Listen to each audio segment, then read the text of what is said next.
na Kongo. Yahweh, Yahweh, batela nikombo. Yahweh, Yahweh, benisa nikombo. Yahweh, Yahweh, batela nikombo.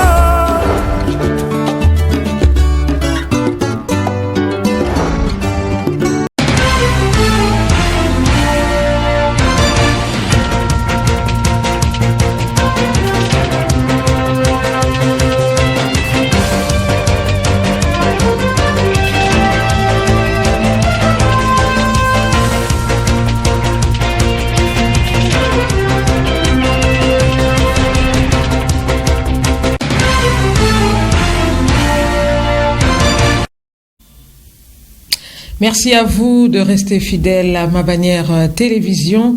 Mesdames, Mesdemoiselles et Messieurs, bonsoir et bienvenue à cette grande édition du journal. Le Premier ministre Jean-Michel Sama Lukonde a procédé ce mardi 19 octobre 2021 à l'hôtel Rotana de Kinshasa à l'ouverture des travaux des États généraux de la lutte contre la corruption en République démocratique du Congo. Le Premier ministre, pour lui, la corruption est un des écueils qui plombent le décollage du pays. Il a donc ainsi salué la mise sur pied de tous les mécanismes permettant de détecter les agissements assimilables à ce mal profond. Images et commentaires. Ces assises, organisées dans le cadre de la mise en œuvre du projet d'appui à la lutte contre la corruption en République démocratique du Congo, ont pour objectif de poser un diagnostic complet sur l'état des lieux de la lutte contre la corruption en RDC. Elles devront identifier des réformes et actions prioritaires à mener et définir les modalités de mise en œuvre et les mécanismes de suivi des dites réformes et actions. Elles doivent conduire à faire prendre conscience des ravages de la corruption ainsi que dans l'efficacité des institutions et inciter au changement profond de mentalité. Pour donner le ton, la ministre de la Justice et garde des Sceaux, Rose Mutombo, a fait un bref aperçu sur les méfaits et causes de la corruption. Excellence, Monsieur le Premier ministre, chef du gouvernement, avec l'assurance de ma très haute considération, Mesdames et Messieurs, en vos titres et qualités respectifs. La corruption est un fléau mondial, bien que sa nature, son degré et son étendue différents d'un pays à l'autre. Elle est un phénomène qui concerne toutes les nations et constitue un véritable frein au développement. Dans son allocution, le chef du gouvernement, Jean-Michel Sama Lukonde, a rappelé qu'il s'agit du cheval de bataille du président de la République depuis son investiture à la magistrature suprême et que les présentes assises permettront de jeter un regard sur ce qui a été fait, de relever le défi majeur avant de projeter le pays vers les futurs en vue d'assurer un avenir meilleur à son peuple. Enfin, le Premier ministre a attiré l'attention des acteurs qui doivent permettre l'effectivité de cette lutte sur les rôles qui est les leurs et les avantages que le pays peut tirer s'il joue bien ce rôle.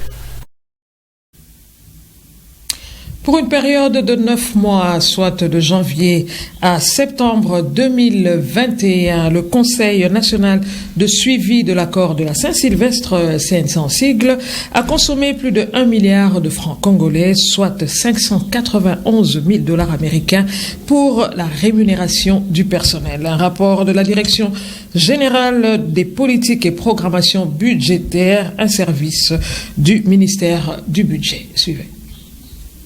Depuis 2006, la République démocratique du Congo s'est engagée sur la voie de la démocratie en organisant des élections libres, crédibles, transparentes et apaisées. Au fil du temps, plusieurs réalités politiques et financières ont perturbé les processus électoraux. Conséquence, les élections n'ont pas pu être organisées conformément à la Constitution. Les réalités qui ont provoqué la tenue d'un dialogue de la Cité de l'Union africaine. Des échanges qui ont engendré l'accord du 18 octobre 2016 signé par toutes les parties composantes. Dans cet accord, il a été convenu de mettre en place une institution d'appui à la démocratie dénommée Conseil national de suivi de l'accord et du processus électoral, CNSA, dirigé par Joseph Olengankoy.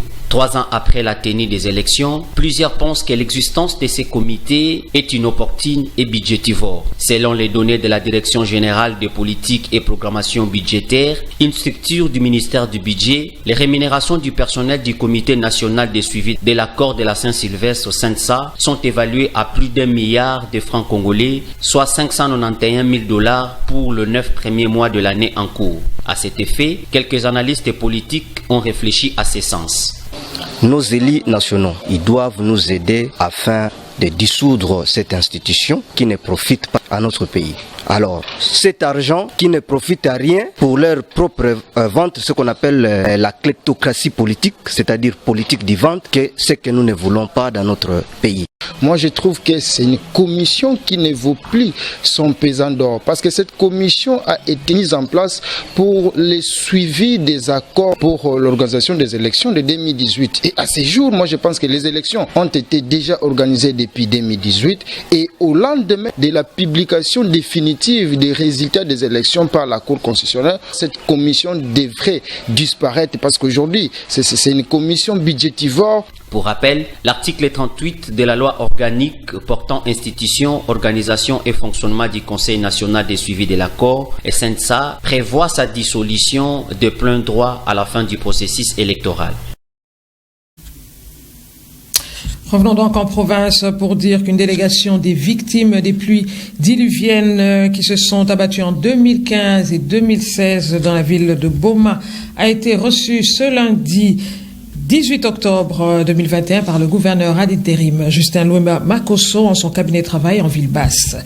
Ces échanges se sont tournés autour de la promesse non tenue des gouvernements qui devaient leur octroyer une partie de terre au kilomètre 15. Ils sollicitent donc l'implication du gouverneur Justin Lwemba Makosso pour gain de cause. C'est donc un élément de la presse du gouvernorat qui nous est rendu par Pacifique Mwanda. Les sinistrés des pluies diluviennes qui se sont abattus en 2015 et 2016 dans la ville de Boma ont été reçus par le gouverneur ad intérim Justin Lwemba Makosso le lundi 18 octobre 2021 dans son cabinet de travail en ville basse. Ces échanges se sont tournés autour de la promesse non tenue des gouvernements central et provincial qui leur avaient octroyé un lopé de terre au kilomètre 15 pour réparer les préjudices causés par cette catastrophe naturelle. Cette délégation conduite par Joseph Mavungu est venue faire un plaidoyer auprès du gouverneur intérimaire Justin Lwemba Makosso afin de trouver une solution sur ces lotissements qui n'ont jamais possédé. Le problème, c'est les sinistrés de la ville de Boma, les inondations de 2015-2016 qui s'est passé à Boma. Et à l'époque, il y a eu 3 grandes décisions qu'ils avaient adoptées. Le gouvernement national, ensemble avec la province, c'était d'abord tirer la rivière Kalamumbangu-Sint qui avait perdu le lit, et puis acheter une concession qu'on pouvait construire les sinistrés de maisons, et puis l'opération de délocalisation. L'Excellence était attentif, il a écouté, il va s'investir pour voir comment il pouvait accompagner les sinistrés. Pour rappel, une marche pacifique a été organisée dans la ville de Boma le samedi 16 octobre 2021 pour exiger l'écurage de la rivière Kalamou et ses affluents, Sindi et Kabongo. Dans un autre chapitre, plusieurs élèves ont manifesté ce mardi 19 octobre 2021 devant le bâtiment du gouvernorat de province en ville basse pour exiger la reprise des activités scolaires qui sont paralysées par la grève des enseignants depuis la rentrée scolaire prévue le 4 octobre dernier sur l'ensemble du territoire national. C'est un reportage signé Roger Missamou et bienvenue Nsoni. Ils ont envie d'étudier, mais les écoles sont sans enseignants depuis le lundi 4 octobre 2021, date officielle de la rentrée scolaire. Les élèves du lycée Vuvuketo, de l'Institut Ramazani et du collège de Temboa ont manifesté devant le gouvernorat de province en ville basse. C'est mardi 19 octobre 2021. Cet échantillon des élèves de la ville de Matadi exige de l'autorité provinciale une solution pour la reprise effective des enseignements alors que les professionnels de la CRE sont en grève. Ils ont été reçus tour à tour par le gouverneur intérimaire avec leur mémorandum. La rentrée scolaire 2021-2022 a eu lieu depuis le 4 octobre en cours. Nous constatons l'absence des enseignants, chose qui nous met mal à l'aise. Ainsi, nous, élèves de la ville de Matadi, représentons tous les condisciples de la province du Congo central, demandons à M. le gouverneur ce qui suit, d'être notre interlocuteur auprès des autorités nationales, de trouver une solution palliative en attendant la suite de Kinshasa, siège de toutes les institutions du pays. Marqué par ce sens de responsabilité de ses élèves qui se préoccupent du futur, le gouverneur AI, Gislain Luemba Makosso, a promis de réfléchir avec les autorités éducationnelles et les bancs syndicales pour aboutir à une solution locale palliative. Nous allons réunir les syndicats des chasseurs aujourd'hui et vous resterez suivre à la télévision et à la radio. C'est là où on va vous communiquer les choses de la République. Mais ce n'est pas pour longtemps. Ces jeunes écoliers se sont dit satisfaits de l'attention leur accordée par l'autorité provinciale au cours de ces échanges.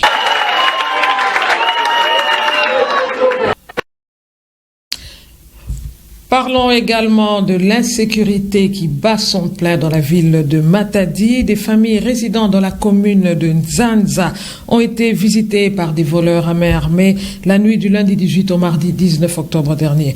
Plusieurs biens de valeur et une somme importante d'argent ont été emportés par ces malfrats. Marie-France Ebengo est donc là pour les détails. Il ne se passe plus 24 heures dans la ville sans qu'il y ait de pleurs, chagrins, désespoir dans les chefs de la population. 3 familles habitant dans une même parcelle ont été cambriolées par des criminels dans la nuit du lundi 18 au mardi 19 octobre, aux environs 2 heures du matin sur l'avenue Vivi, au numéro 21 de la commune de Nzanza, référence les centres médicaux Lemba. Monsieur Kabaré Vumuka, cambiste exerçant ses activités au rond-point Nzanza, était la première victime dans ce coup. Une somme de plus de 2 millions de francs congolais et des milliers de dollars américains, des télévisions plasma et autres biens de valeur sont emportés par ces malfrats. Face à la recrudescence de la sécurité à Matadi, la population ne sait plus à quel sens se vouer. Nous étions surpris vers 2 heures du matin. 2 voleurs nous ont attaqués. Ils m'ont obligé de leur montrer l'endroit où je garde l'argent. Ils ont aussi emporté plusieurs biens de valeur. Ma maison a complètement été sabotée. Dieu a fait grâce pour que je puisse m'enfuir par la fenêtre. Nous sommes fatigués de l'insécurité. Cet événement m'arrive pour la 2e fois.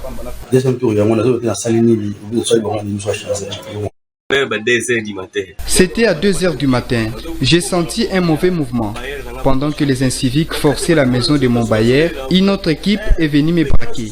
Ils ont ligoté mes enfants et ma femme. Comme ils étaient armés, je n'avais plus de force pour me défendre. Jour après jour, nuit comme les jours, que de plaintes et gémissements, vols, braquages, assassinats, obscurité et autres, que les autorités attitrées trouvent des solutions idoines pour que ces fléaux cessent. Une page noire dans ce journal, hommage à Patrick Palata Ginano, qui est décédé le vendredi 15 octobre dernier à Kinshasa de suite d'un malaise sanitaire. Monsieur Emetabi et Corneille Moukini Kachama, respectivement chefs des divisions de la culture et art et de l'économie nationale, se sont exprimés au micro de Marie-France Ebengo. En ma qualité de chef de division provinciale de la culture, art et patrimoine du Congo central, je présente mes très sincères condoléances à toute la famille de la presse Congo central, ainsi qu'à la famille biologique de notre frère, ami, le journaliste Patrick Palata et à son âme. Je suis chef de division salle de l'économie nationale du Congo central. En apprenant la mort de Patrick Palata, je crois que j'étais le plus surpris du monde. Et non seulement Patrick Palata, c'est un journaliste, mais c'est aussi un ami avec qui on échangeait en dehors de tout et de rien. Que ces émissions me plaisait beaucoup. Je ne ratais jamais une émission animée par Patrick Palata. Mais c'est Dieu qui l'a voulu, c'est le chemin de tout le monde. Je vous souhaite les plus tristes condoléances qui puissent exister. Nous présentons également nos sincères condoléances attristées à la famille de l'illustre disparu. C'est donc par cette note triste que nous mettons un point final à ce journal qui vous a été présenté par Francine Vunda. Merci à vous de nous avoir suivis. Nous vous proposons donc de rester branchés sur les programmes de Mabanière Télévision. Quant à moi, je vous retrouve mercredi prochain avec le même plaisir. Merci encore et bonsoir chez vous.